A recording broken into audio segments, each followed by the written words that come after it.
Bonjour et d'abord un grand merci à toi Servan et à Stéphane et Eline Rae de me donner cette opportunité de présenter et discuter mes travaux et réflexions sur l'agroécologie et l'agriculture biologique dans le cadre de ces cafés Métabio et plus généralement du programme Métabio auquel je suis rallié avec autant d'intérêt que de plaisir depuis maintenant plusieurs années.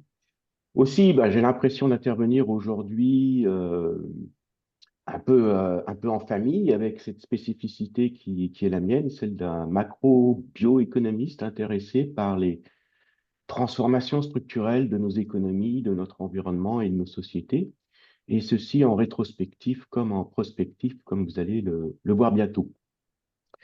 Maintenant, je vais commencer sans plus tarder parce que je suis content, mais aussi stressé parce que j'ai que 15 minutes pour poser les bases de ce que j'aimerais discuter et débattre avec vous pour avancer collectivement sur les pensées de l'agriculture biologique. Je passe à la diapo suivante. Donc, comme l'a rappelé Servan, la base de cette présentation et de notre discussion, c'est un article en français qui est paru il y a quelques mois dans la revue Cahiers d'agriculture, les regards croisés Europe-Inde sur l'agriculture industrielle, biologique et agroécologique. Mais il y a aussi, et je vous rapporte à ça, un article en anglais paru 2 ans plus tôt, centré sur ce que je vais vous présenter, l'agroécologie en Inde, une forme très avancée d'agroécologie en Inde. Et puis un livre qu'on vient de publier de prospective à 2050 de cette forme avancée d'agroécologie que je vais essayer de vous présenter. Pour le livre, j'ai indiqué aussi le lien ici d'un communiqué de presse. Au lieu de 140 pages, c'est 2 pages que je vous invite à lire ici en français, qui est indiqué ici sur la diapo.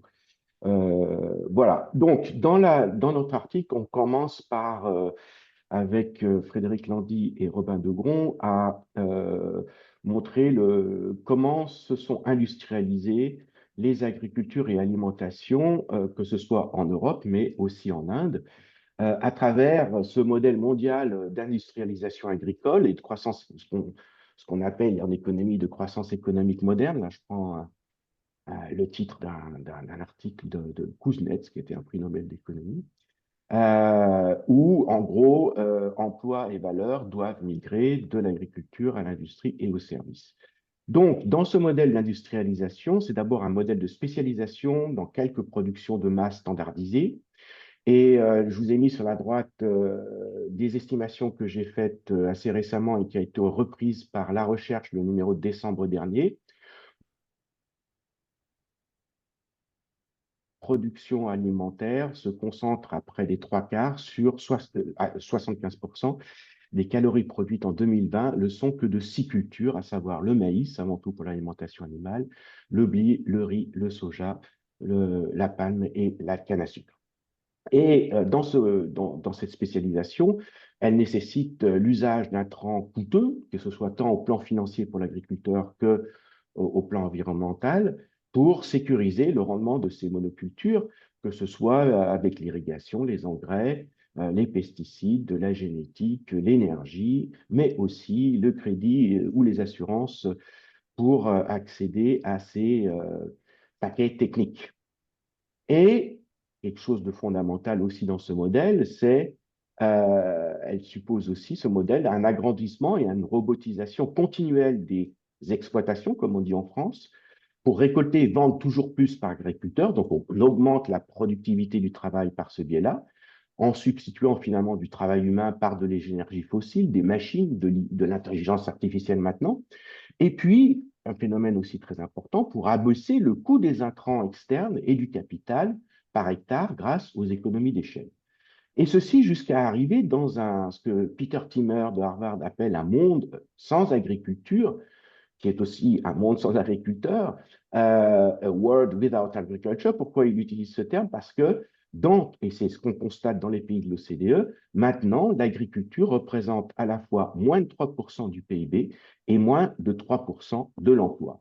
Donc, dans mes travaux précédents, j'ai essayé de représenter ce chemin de croissance économique moderne que j'ai représenté sur le graphique, vous ne voyez rien sur la droite, mais juste pour vous montrer que dans lequel se retrouvent tous les pays de l'OCDE et les pays en transition depuis 1970, avec ces deux principales caractéristiques, et je vais dire vertus, c'est-à-dire une diminution du nombre d'actifs agricoles, remplacés encore une fois par des machines ou autres, et c'est ça, c'est la vertu, un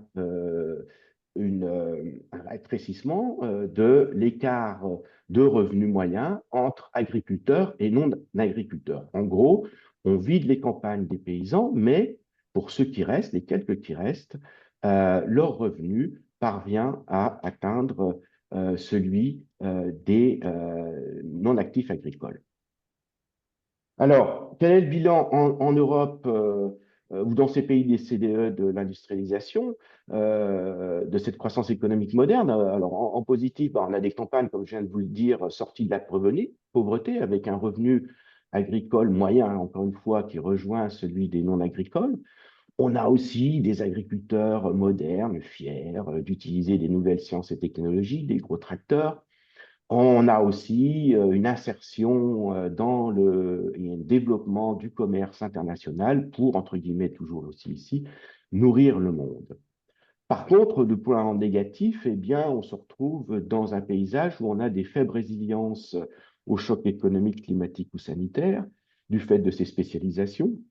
Et évidemment, une forte dépendance aux énergies fossiles, directement par la motomécanisation, mais aussi par les intrants, une forte dépendance aux savoirs, technologies et droits de propriété extérieurs, un renforcement des oligopones et oligopsones en amont et en aval des fermes, un surendettement, voire des suicides des plus petits agriculteurs, un haut niveau de subventions publiques, directes et indirectes, une érosion des ressources en biodiversité, sol, eau et air, et aussi une malnutrition, qu'elle passe par le surpoids, l'obésité, les diabètes ou encore les cancers et maladies cardiovasculaires.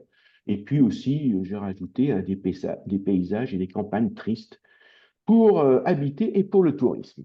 Voilà le bilan.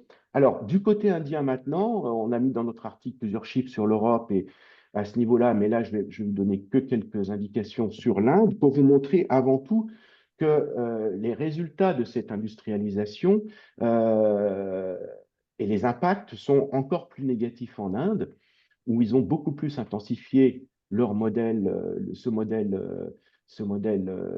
agricole. Alors certes, en Inde, maintenant, on n'a plus de famine. Hein, la dernière famine, c'était avant l'indépendance, c'était en 1943. On n'a plus de famine grâce à cette révolution verte. L'Inde est aussi le premier exportateur mondial de riz, qui prend de plus en plus de place maintenant, notamment dans certaines économies africaines et ses importations de riz. Mais, alors, rien qu'au plan alimentaire, l'Inde est aussi devenue, c'est un peu les vases communicants, la même chose s'est passé en Europe, hein, mais du côté, on est devenu excédentaire et exportateur, mais aussi en Inde, en tout cas, premier importateur mondial d'huile végétale et de pois et lentilles. On a, quand il n'y a pas d'importation massive, d'inflation des prix, notamment des fruits et légumes, qui sont, durant mon dernier séjour de 8 ans, à New Delhi, ben, le prix d'un kilo de tomates, d'ailleurs plein de pesticides, était plus cher qu'en France. Et puis, on a une malnutrition sous le double fardeau dont vous avez entendu parler dans la littérature, à la fois une sous-nutrition qui persiste, avec, par exemple, 19%, c'est une enquête assez récente, des femmes de 45 à 49 ans qui sont sous-nutris, et puis, je ne parle pas des enfants, et puis, de l'autre côté, un développement plus tardif qu'en Amérique latine, par exemple, de surpoids et de l'obésité. Et là, aujourd'hui, on a 25% des femmes de 45 à 49 ans qui ont un indice de masse corporelle supérieur à la normale. Et puis plus généralement aussi, et ça c'est quelque chose qui m'a surpris durant mon dernier séjour dans les campagnes indiennes en particulier, on parle vraiment même au fin fond de la campagne de nourriture poison, de poison food, qui s'explique aussi par la multiplication des hôpitaux privés, même et très chers, qui se développent pour soigner les cancers, y compris dans les campagnes, mais qui engouffrent des sommes considérables, notamment auprès des petits paysans, pour soigner les cancers, les diabètes ou encore les maladies cardiovasculaires. Du plan des ressources environnementales, moi je parle depuis longtemps de véritable suicide écologique, bien plus, même si en France ou en Europe, la situation est assez grave, elle l'est encore plus en Inde. en Union indienne. Tous les compartiments sont affectés, que ce soit l'eau avec la baisse des nappes et la pollution des eaux par les nitrates, les pesticides, etc., que ce soit le sol avec des très sévères érosions de leur fertilité, que ce soit la biodiversité, et plus spécifiquement l'agrobiodiversité, ou encore la pollution de l'air. Au niveau climat, comme en Europe, euh, on ne le dit jamais assez, mais ce système agroalimentaire est responsable en Union indienne de 36% des émissions totales de gaz à effet de serre. 36% quand même. En Europe, j'ai regardé, on le dit dans l'article aussi, c'est plutôt 38%. Donc l'agriculture, le système agroalimentaire actuel est un contributeur majeur de ces émissions. On a aussi des dépendances croissantes aux énergies fossiles. En Inde, c'est plutôt par les intrants pour irriguer, pour les engrais, etc. En Europe, ce sera aussi par les machines, etc.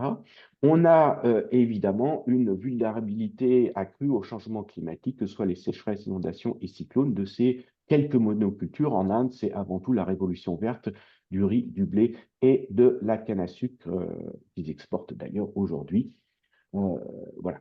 Et puis, au moins aussi important, ce qui concerne le capital humain, eh bien, un surendettement qu'on connaît aussi en France, bien sûr, mais ici particulièrement élevé, non pour des machines, mais pour les coûts des intrants qui deviennent de plus en plus chers, alors que la taille des fermes, contrairement à ce qui s'est passé chez nous, la taille des fermes, au lieu d'augmenter et d'amortir ses coûts par économie d'échelle, comme je le disais avant, eh bien, la taille des fermes a diminué. Le nombre d'actifs agricoles, au lieu de diminuer, il a augmenté.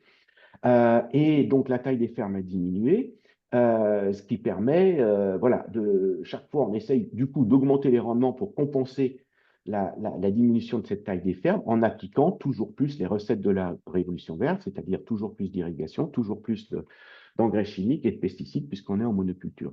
Ceci a concouru non pas à un rétrécissement de l'écart de revenus entre agri et non agri, mais à un accroissement. Donc, on a depuis une vingtaine d'années ce qu'on appelle des crises agraires, Agrarian Crisis en Inde, qui se soldent aussi par des suicides très nombreux, proportionnellement plus forts aussi qu'en France, notamment des plus petits, qui sont surendettés.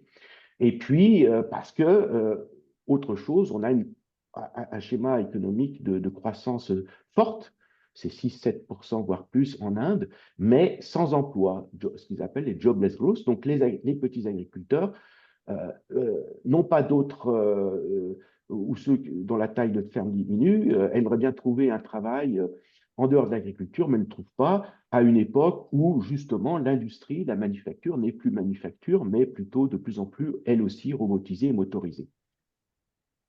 Voilà, alors, il y a eu, face à ces limites et ces impasses de la révolution verte en particulier, ou de cette industrialisation de l'agriculture, et comme j'ai essayé de le faire passer encore plus prononcé en Union indienne qu'en Union européenne, eh bien, il y a eu un contre-mouvement appelé agriculture naturelle en Andhra Pradesh. Alors, vous ne connaissez pas l'Andhra Pradesh, moi je le connais bien puisque par hasard, j'ai fait mon terrain de thèse de doctorat il y a 30 ans dans cet État, non pas pour étudier l'agroécologie, mais ce qu'on appelait à l'époque la révolution jaune des huiles et oléagineux.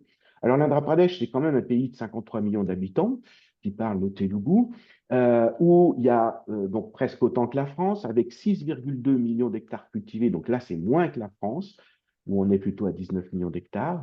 Et par contre, 9,3 millions d'actifs agricoles, alors qu'on est à 695 000 en France. Et donc, où l'agriculture représente encore 42% des emplois et 31% du PIB, alors qu'en France, comme je vous l'ai dit tout à l'heure, c'est moins de 3%. Alors, elle a développé et même institutionnalisé ce qu'ils appellent aujourd'hui l'Andhra Pradesh Community Managed Natural Farming, autrement dit, une agriculture naturelle gérée par les communautés. Donc, pour moi, c'est une forme profonde d'agroécologie qui sont, ou radicales, je dirais. Je vous expliquerai pourquoi après, institutionnalisée en 2016 pour inverser ce que je viens de vous présenter, la détresse des agriculteurs et les suicides en particulier et la croissance sans emploi de l'économie indienne, une alimentation déséquilibrée et malsaine, l'érosion massive des ressources naturelles, le changement climatique et les émissions du secteur, mais aussi les injustices climatiques, puisque les plus touchés de ce changement climatique sont généralement les plus pauvres et ceux qui ont le moins contribué. Et ces différents éléments sont les éléments qui ont été repris dans ce mouvement d'agriculture naturelle géré par les communautés d'Andhra Pradesh. On a dans ce mouvement des innovations agronomiques qui d'ailleurs continuent, hein, qui pour augmenter la productivité avec un postulat de base, pas d'engrais, qu'ils soient chimiques mais aussi organiques, euh, aucun pesticide, pas ou peu d'irrigation, mais une haute agrobiodiversité, de la polyculture intensive, pour booster le réseau trophique du sol, et ceci 365 jours par an. Alors moi, j'ai pu vraiment, tout est organisé autour de cette notion que je ne connaissais pas vraiment, mais que grâce à ce mouvement, j'ai pu approfondir et où je m'aperçois qu'en sciences agronomiques, on en est encore très loin, même s'il y a des chercheurs comme Olivier Husson au CIRAD qui essayent voilà, de développer des modèles un peu théoriques pour expliquer pourquoi on peut produire beaucoup avec pas d'engrais et pas d'eau ou très peu, et évidemment pas de pesticides. Donc, cette fameuse Soul Food Web, je vous ai mis, pour bien le comprendre, hein, aussi ici, un lien YouTube qui vient de sortir, qui explique bien un peu conceptuellement pourquoi cette diversité des cultures est si importante pour produire beaucoup sans ces engrais, sans ces, euh, sans ces intrants extérieurs qui coûtent si cher maintenant aujourd'hui aux agriculteurs et notamment les plus petits. Il y a des techniques aussi comme le Plain Monsoon Dry Sowing, je ne vais pas m'attendre là-dessus. Quand je dis sans engrais organiques, c'est-à-dire qu'au départ, en tout cas les premières années, on va mettre, au lieu de mettre, on ne met pas des engrais ou de la fumure organique, on met des inoculants dont les doses à base de bouse et d'urine de vache et d'autres composés dont vous verrez les ingrédients dans l'article de 2022 pour avoir plus de détails. Là, je ne m'étends pas là-dessus, mais notamment pour par exemple, le Jivamrutan, qu'ils appellent l'élixir de vie, on va introduire ces inoculums dans le sol, notamment pour développer ce microbiome et qui lui-même en ce qui concerne bactéries et champignons, va aussi s'équilibrer au fil du temps, sous réserve, encore une fois, d'extrême agrodiversité au-dessus. On pourra revenir peut-être dans les discussions là-dessus.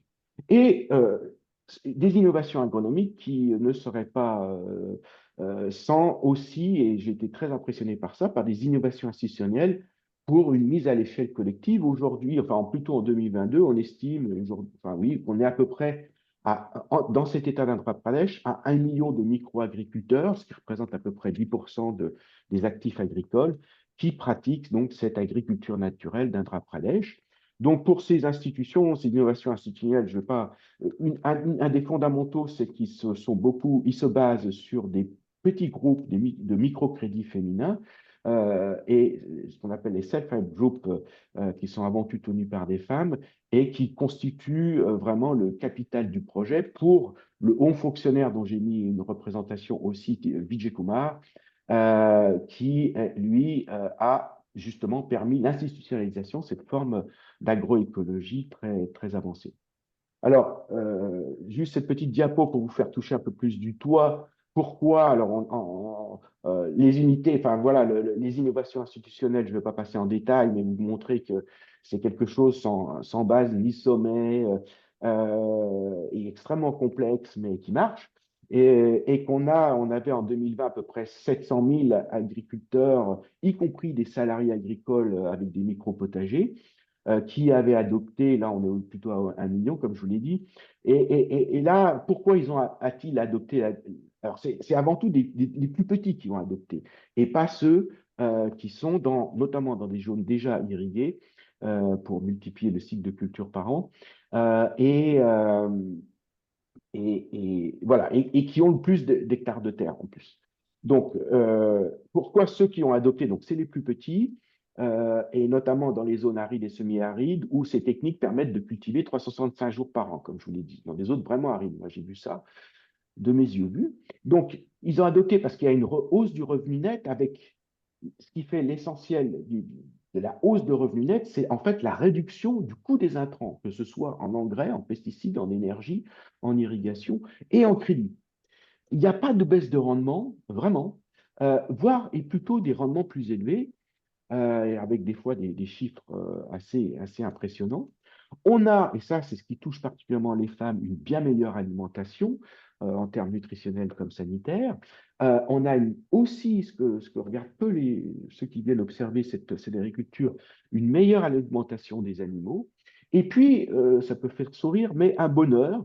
C'était en tout cas des motivations du haut fonctionnaire dont je vous ai parlé, c'est I want happy farmer. Et une des premières choses qu'il fait quand on va avec lui sur le terrain en Andhra Pradesh, c'est la première chose qu'il regarde, et son critère d'évaluation, c'est de regarder si l'agriculteur est plus heureux ou non, dans le sens où, notamment, il expérimente et travaille en harmonie avec la nature, avec des savoirs reconnus par ses pairs.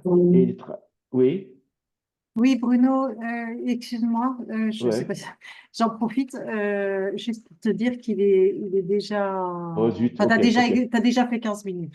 Ok, Donc, d'accord, si tu désolé. veux Bon, qu'on ait le temps un petit peu oui, oui, je, d'échanger je vais après. accélérer alors. Merci. On Alors, travail t'écoute. associatif et innovant, voilà. Et puis, pourquoi ils n'ont pas adopté? Je vais passer du coup ça.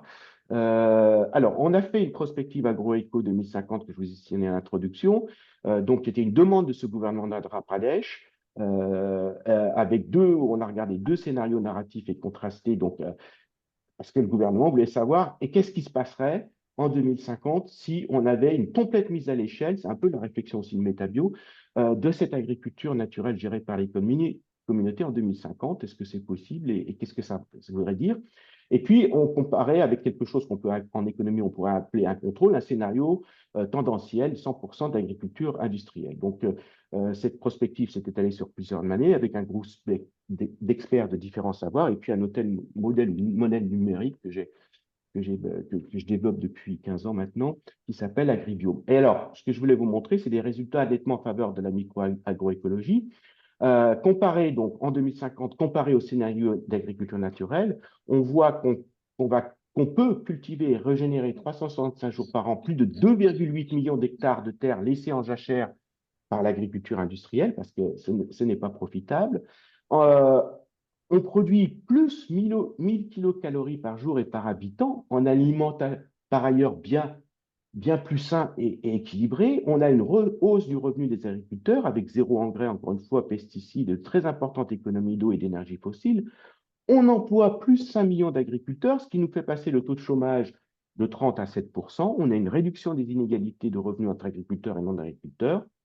Au total, on a aussi une plus forte croissance du PIB qui passe de 6 à 6,5%. Et plus généralement, on reverdit l'économie et les milliards de subventions aussi publiques. On économise des milliards de subventions publiques à cette agriculture industrielle de la Révolution verte. Alors moi, j'en tire 5 grands enseignements que j'aimerais discuter aujourd'hui avec vous. Le premier, bien sûr, c'est que l'Inde est un milieu de recherche unique pour penser l'Anthropocène, parce que c'est un espace fini déjà très fortement anthropisé, comme ça va être très bientôt le cas dans d'autres parties du monde, où on observe à la fois les impasses socio-économiques, écologiques et alimentaires de l'industrialisation du vivant, et puis des innovations techniques et institutionnelles pour sortir de ces impasses.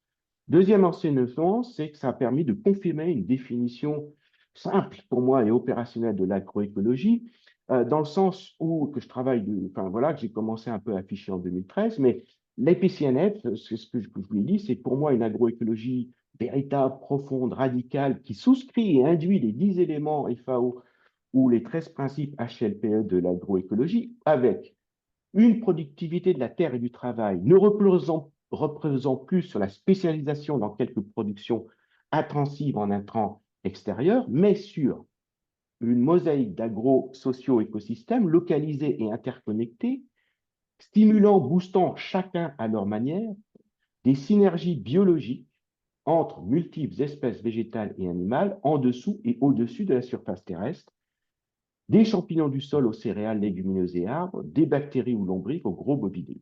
Alors, c'est peut-être une définition qui peut nous aider pour repenser les bases agroécologiques de la baie en Europe ou ailleurs, parce que la baie, pour moi, elle peut rester industrielle et donc non agroécologique dès qu'elle se spécialise en fruits et légumes, par exemple, ou sur des marchés de niche, dès qu'elle fait reposer les productivités de la terre et du travail sur l'économie d'échelle, donc qui est le moteur de profit et de domination de toute activité industrielle, et non sur des synergies biologiques hommes, plantes, animaux.